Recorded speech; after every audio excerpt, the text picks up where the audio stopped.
Je m'excuse. Le président, le chef de l'État va prononcer son discours de serment.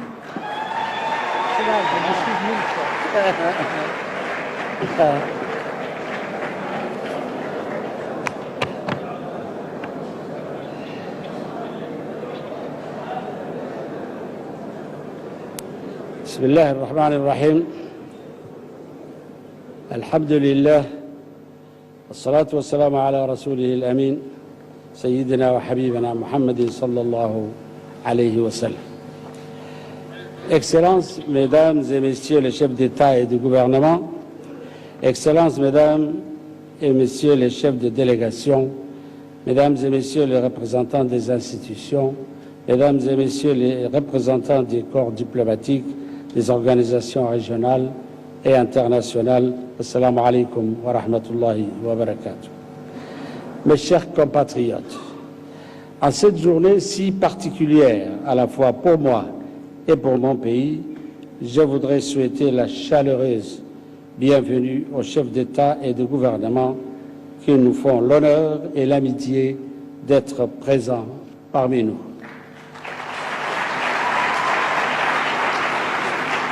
Je voudrais saluer également les chefs de délégation des pays frères et amis, les personnalités amies de Djibouti venues si nombreux. En mon nom propre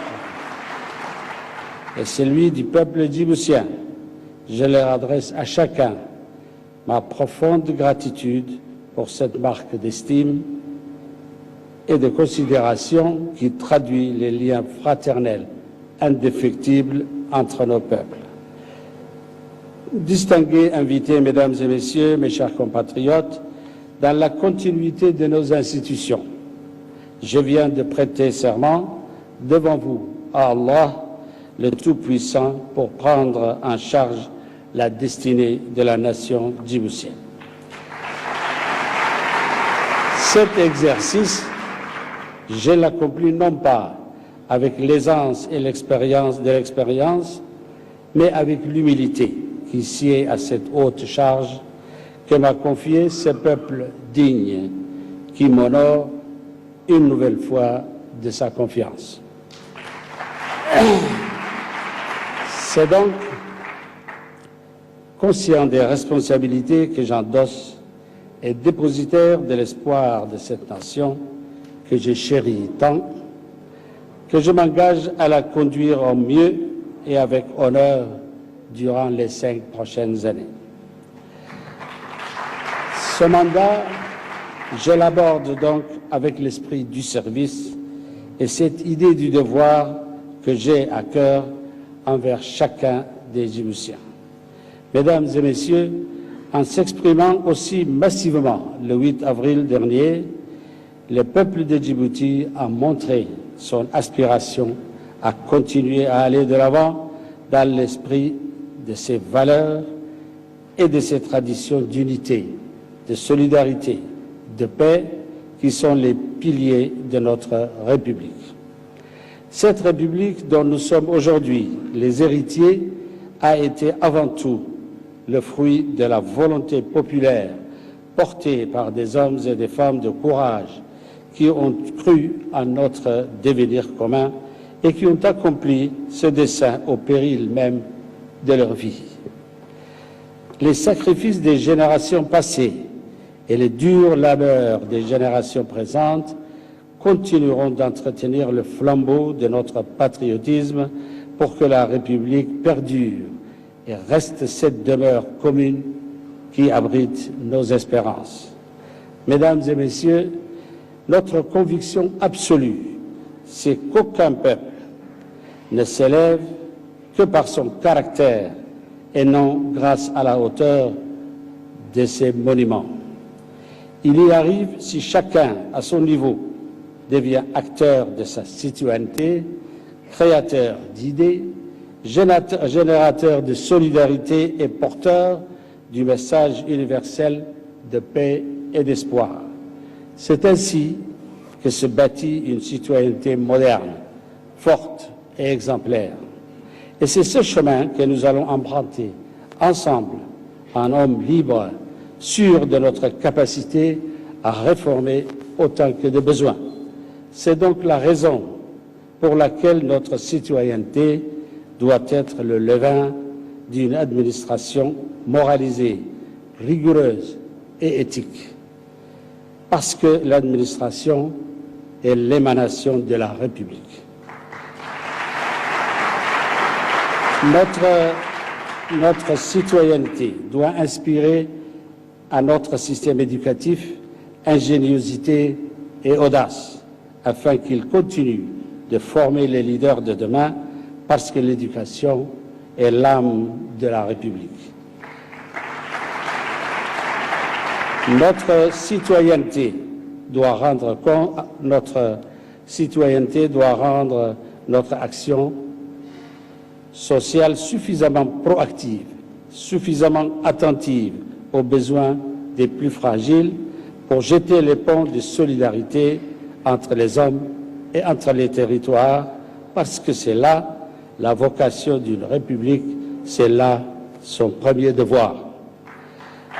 Enfin, la promesse de cette citoyenneté doit également s'accomplir en faisant prospérer notre économie afin qu'elle donne à nos jeunes et à nos familles les emplois et les opportunités nécessaires à leur épanouissement. Pour cela, nous mettrons toutes nos énergies, toutes nos convictions dans la réalisation des projets structurants, certes coûteux, mais ô combien nécessaires à notre croissance d'aujourd'hui et de demain. Il s'agit bien entendu de ces routes, de ces ports, ces chemins de fer, qui sont autant de voies qui nous mèneront non seulement vers la prospérité chez nous, mais permettront aussi et surtout à notre continent de tisser les liens nécessaires pour échanger, commercer et ainsi engranger les opportunités pour une croissance africaine inclusive et pérenne. Il nous appartient à nous, Djiboutiens, à nous, Africains, de rapprocher nos peuples, d'unir nos forces, d'intégrer nos économies, de les lier de telle sorte que les conflits et les rivalités deviennent obsolètes. Parce que nous aurons en ligne de mire la renaissance de notre continent. Nous allons faire fi des distractions, des dogmes éculés et des complexes d'antan pour ne pas rater notre rendez-vous avec l'histoire.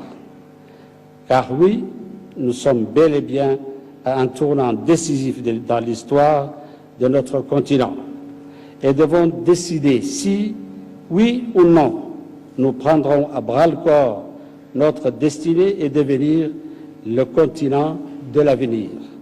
Si, oui ou non, nous allons contribuer au progrès de nos voisins et ainsi assurer notre propre prospérité.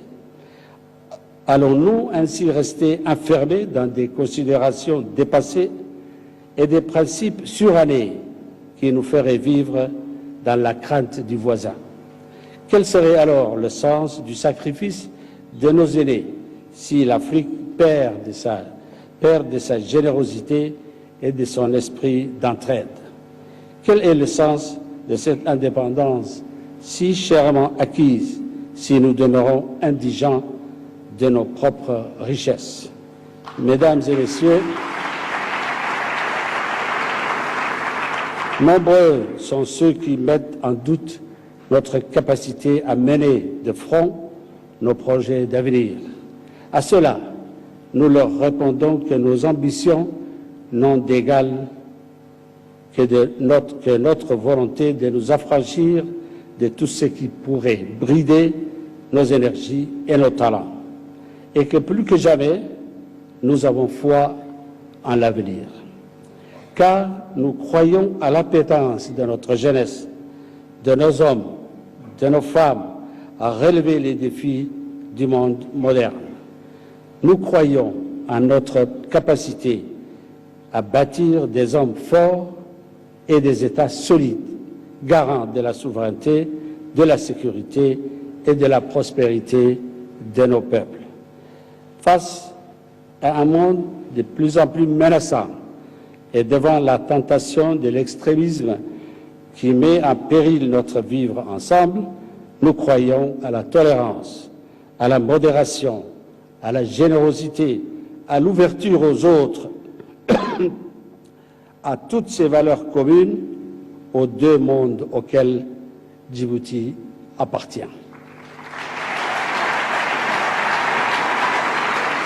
Car Djibouti est africaine, mais elle est aussi arabe. Et nous croyons à ce qui existe de meilleur dans ces deux mondes et nous aspirons à en être l'émanation et la digne représentation. À l'heure où tout le monde musulman et les nations arabes sont confrontés à des divisions sans précédent, nous souhaitons communier et exprimer plus que jamais notre attachement à l'unité de la Oumma et à la fraternité et à la solidarité entre ses membres. Nous déplorons d'assister à la chute de ces villes, de ces civilisations millénaires, berceaux de l'islam, de les voir emprunter le chemin funeste de l'autodestruction et du déshonneur. En cédant au sentiment d'impuissance et au cynisme, notre nation semble s'accommoder de ces conflits et de ces injustices. Pire, elle renonce. En n'agissant pas pour son unité, c'est son identité, son essence même qu'elle remet en cause, en question. C'est la raison pour laquelle il est vrai que nous sachions raison garder, que nous aidons nos frères à retrouver le chemin du dialogue et de la cohésion. Nous croyons que des citoyens forts de leurs valeurs, de leur histoire, agiront comme autant de remparts à l'intolérance, au fanatisme et au repli identitaire. Parce que notre plus grande réussite aura été celle d'avoir ancré notre idée de la République, notre fervent attachement à la patrie et de l'amour du prochain dans la conscience collective de nos peuples. Puisse Allah, le Tout-Puissant, nous accorder par sa miséricorde le salut et raffermir dans nos cœurs notre attachement à la paix et à la patrie. Vive la République, vive nos peuples. Je vous remercie. Marlabad.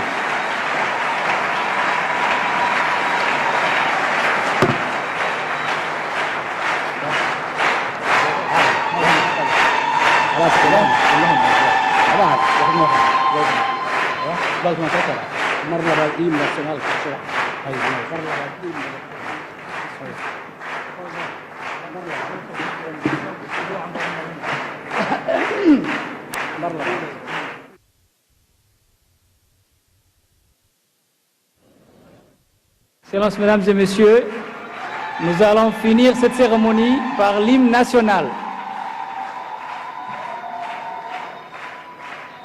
Nous allons terminer la cérémonie par l'hymne national.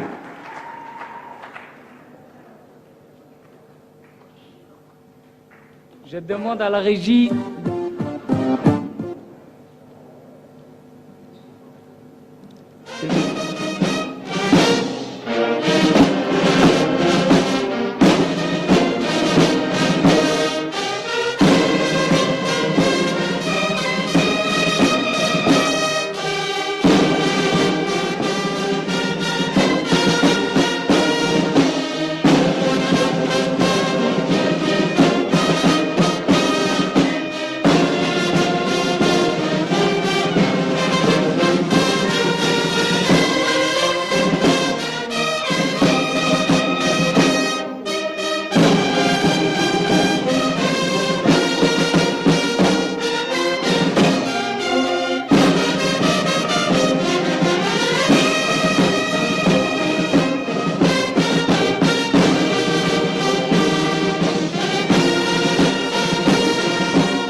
Excellences, Mesdames et Messieurs, la délégation des chefs d'État, chefs de gouvernement et délégations vont sortir, regagner les salons d'honneur. Je demande à l'audience de bien vouloir rester en place.